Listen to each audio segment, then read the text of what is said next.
खबर का focus America के पूर्व राष्ट्रपति ट्रंप के जानी दुश्मन पर है।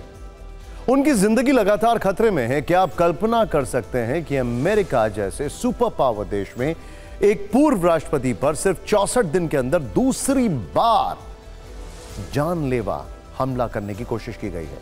पिछली बार 13 जुलाई को पेंसिल्वेनिया की रैली में ट्रंप पर गोली चली। वो खुशकिस्मत रहे, गोली उनके कान को छू कर निकल गई। और इस बार फ्लोरिडा में 15 सितंबर को एक शख्स ट्रंप को मारने के लिए पहुंच गया। यह आरोपी AK-47 के साथ फ्लोरिडा में पाम बीच हाउस में ट्रंप इंटरनेशनल गोल्फ क्लब पहुंच गया। इससे पहले कि वो ट्रंप पर गोली चलाता है, मौके पर सीक्रेट सर्विस एजेंट्स ने उसे देख लिया, जिसके बाद उसे पकड़ा गया। हालांकि वो पहले भाग गया, फिर उसे पकड़ा गया। यह दुनिया के लिए हैरान करने वाली बात है कि ट्रंप को अमेरिकी राष्ट्रपति जो बाइडेन जितनी सुरक्षा मिली हुई है, लेकिन उसके बाद भी लगातार ट्रंप को मारने के लिए शूटर्स एकदम करीब पहुंच रहे हैं। सवाल उठते हैं, डोनाल्ड ट्रंप का जानी दुश्मन कौन है? ट्रंप की हत्या के लिए कौन कौन बार बार शूटर्स भेज रहा है?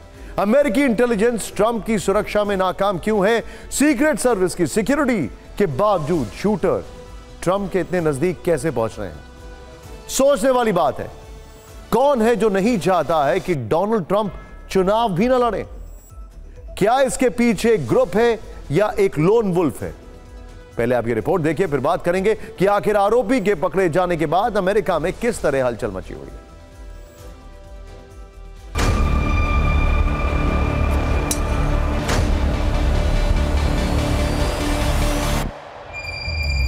तारीख 15 सितंबर, जगह फ्लोरिडा का ट्रंप इंटरनेशनल गोल्फ क्लब। जिस वक्त भारत में रात के करीब 11:30 बज रहे थे, उस वक्त अमेरिका में दिन के करीब 2 बजने वाले थे।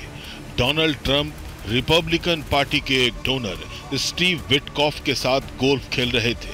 तभी गोल्फ क्लब के पास झाड़ियों में हलचल हुई। सीक्रेट सर्विस के एक एजेंट की नजर राइफल के साथ एक संदिग्ध पर पड़ी और सीक्रेट सर्विस एजेंट ने तुरंत फायरिंग कर दी। ट्रंप वेस्ट कोस्ट का दौरा करने के बाद शनिवार को ही फ्लोरिडा आए थे। यहाँ पाम बीच पर उनका घर है। रविवार को वो गोल्फ खेलने पहुंच गए। चौंकाने वाली बात यह है कि ट्रंप और हमलावर के बीच की दूरी करीब 300 से 500 मीटर थी। जो राइफल आरोपी के पास थी, उसकी रेंज करीब 800 मीटर तक बताई जा रही है। सीक्रेट सर्विस एजेंट के हमलावर पर फायर करते ही वो भाग निकला। वहां एक चश्मदीद ने हमलावर की गाड़ी की तस्वीर खींच ली। सीक्रेट सर्विस ने नंबर प्लेट के आधार पर गाड़ी का पीछा किया। गोल्फ कोर्स से 60 किलोमीटर दूर हमलावर को पकड़ लिया। अब इस वीडियो को देखिए। हेलीकॉप्टर से आरोपी का पीछा किया गया और उसने सीक्रेट सर्विस को देखते ही सरेंडर कर दिया। आरोपी के पास से 2 बैग और 1 राइफल बरामद की गई। FBI ने खुलासा किया है कि ट्रंप पर हमले के आरोपी का नाम रायन वेस्ली राउत है।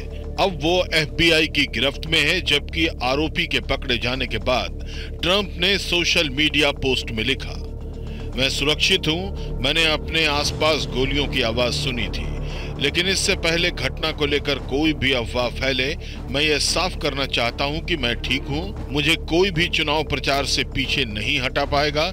मैं कभी सरेंडर नहीं करूंगा। अब सीक्रेट सर्विस से लेकर FBI आरोपी से पूछताछ में लगी है कि आखिर वो ट्रंप को क्यों मारना चाहता था। अंग्रेजी में एक चीज होती है, उसको कहते हैं कनेक्टिंग द डॉट्स। ट्रंप के ऊपर जब पहली बार शूटिंग हुई थी तो सीक्रेट सर्विस एक इन्वेस्टिगेशन कर रही थी कि कैसे ईरान कहीं ट्रंप को मारने की कोशिश ना करे। तब ये इन्वेस्टिगेशन चल रहा था। अब जिस इंसान ने, रायन रूथ, जिसने गोल्फ कोर्स के पास गोली चलाई, उसने एक सेल्फ पब्लिश बुक की है। मतलब उसने खुद किताब छापी है। उसमें उसने कहा है ईरान से कि वो ट्रंप को मार दे। डॉट्स कनेक्ट करने की कोशिश करिए। ट्रंप पर हमले की कोशिश के बाद सभी ये सवाल करने लगे हैं कि आखिर ट्रंप को कौन मारना चाहता है। सवाल बाइडेन प्रशासन पर भी उठ रहे हैं।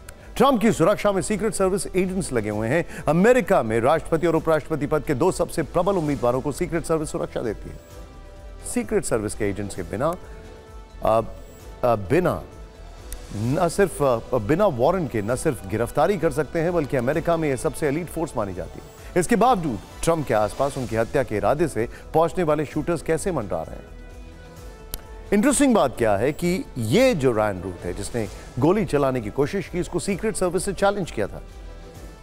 नॉनस्टॉप गोलीबारी हुई थी वहां पर। हालांकि इस पूरी घटना को लेकर राष्ट्रपति जो बाइडेन की प्रतिक्रिया सामने आ गई है। उन्होंने एक पोस्ट लिखा है, उसमें उन्होंने कहा है कि मुझे खुशी है कि पूर्व राष्ट्रपति को कोई नुकसान नहीं पहुंचा है। इस घटना की जांच जोरों पर है और एजेंसियां घटना के बारे में और अधिक जानकारी जुटाने में लगी। जबकि डेमोक्रेटिक पार्टी की तरफ से राष्ट्रपति पद की उम्मीदवार उपराष्ट्रपति कमला हैरिस का बयान भी सामने आया। उन्होंने कहा है, फ्लोरिडा में पूर्व राष्ट्रपति ट्रंप और गोल्फ कोर्स के पास गोलीबारी की रिपोर्ट्स के बारे में जानकारी दी गई है। मुझे खुशी है कि वो सुरक्षित है। अमेरिका में हिंसा के लिए कोई जगह नहीं है। चौंकाने वाली पोस्ट ट्रंप के कट्टर सपोर्टर और टेस्ला के मालिक इलॉन मस्क की तरफ से आई है। एक यूजर ने लिखा है, वो लोग ट्रंप को क्यों मारना चाहते हैं। इसके जवाब में इलॉन मस्क ने एक विवादित पोस्ट किया। मस्क ने लिखा, कोई बाइडेन और कमला हैरिस पर हमले की कोशिश भी नहीं कर रहा है। इलॉन मस्क के इस जवाब के बाद एक अलग तरह की मीम सोशल मीडिया पे ट्रेंड करने लगी है। इसमें दिखाया गया है कि कमला हैरिस 0, डोनाल्ड ट्रंप 2, यानी अब तक कमला हैरिस पर एक बार भी हमला नहीं हुआ है और ट्रंप पर 2 बार हमले हो चुके हैं।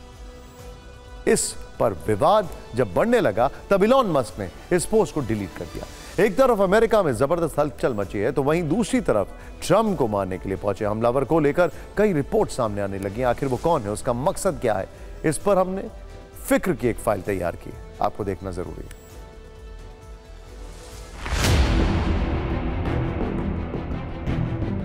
ट्रंप पर अटैक के लिए गोल्फ क्लब पहुंचे आरोपी रायन वेस्ली राउत की तस्वीरें जब वायरल हुई तब उसके बारे में कई चौंकाने वाली बातें और वीडियोस भी सामने आने लगे। इस वीडियो को देखिए। दावा किया जा रहा है कि 2 साल पहले आरोपी रायन वेस्ली यूक्रेन की तरफ से लड़ने के लिए कीव पहुंच गया था। ये वीडियो यूक्रेनी आर्मी के जवानों ने ही रिकॉर्ड किया था। सिर्फ यही नहीं, सोशल मीडिया पर भी आरोपी लगातार तस्वीरें पोस्ट करता रहा है।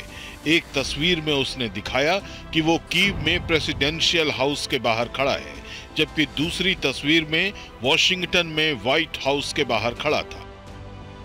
इसके अलावा अमेरिका के ब्लैक रॉक के कमर्शियल में भी ट्रंप पर हमले का आरोपी दिखाई दिया था। ऐसे में FBI के लिए रायन वेस्ली एक पहेली बन चुका है। शुरुआती जानकारी के मुताबिक रायन वेस्ली अमेरिका में नॉर्थ कैरोलिना का रहने वाला है। वो ड्रग रखने और बिना लाइसेंस गाड़ी चलाने के लिए पहले भी गिरफ्तार हो चुका है। वो एक शेड बिल्डिंग कंपनी चलाता है जो बेघरों के लिए घर बनाती है। फिलहाल आरोपी रायन वेस्ली राउत का फेसबुक अकाउंट बंद कर दिया गया है। न्यूयॉर्क टाइम्स के मुताबिक आरोपी के सोशल मीडिया से पता चला है कि उसने 2016 में ट्रंप को वोट दिया था, लेकिन अब वो ट्रंप को मारने के लिए क्यों पहुंच गया, ये पता लगाना FBI के लिए किसी बड़ी चुनौती से कम नहीं है।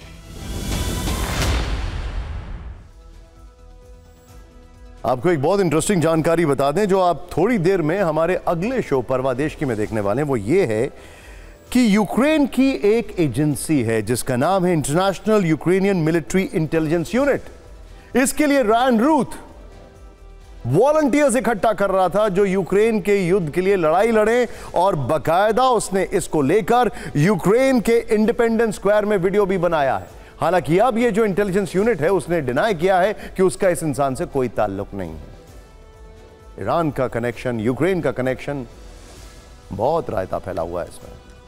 सीक्रेट सर्विस के लिए बहुत मेहनत लगेगी। वैसे आपको यह बताना जरूरी है कि अमेरिका में राष्ट्रपति और पूर्व राष्ट्रपतियों पर हमले का इतिहास पुराना है। अमेरिका में 4 राष्ट्रपति ऐसे रहे हैं जिन पर पद पर रहने के दौरान या उसके बाद हमले हुए हैं। ये सभी इन हमलों में बच गए।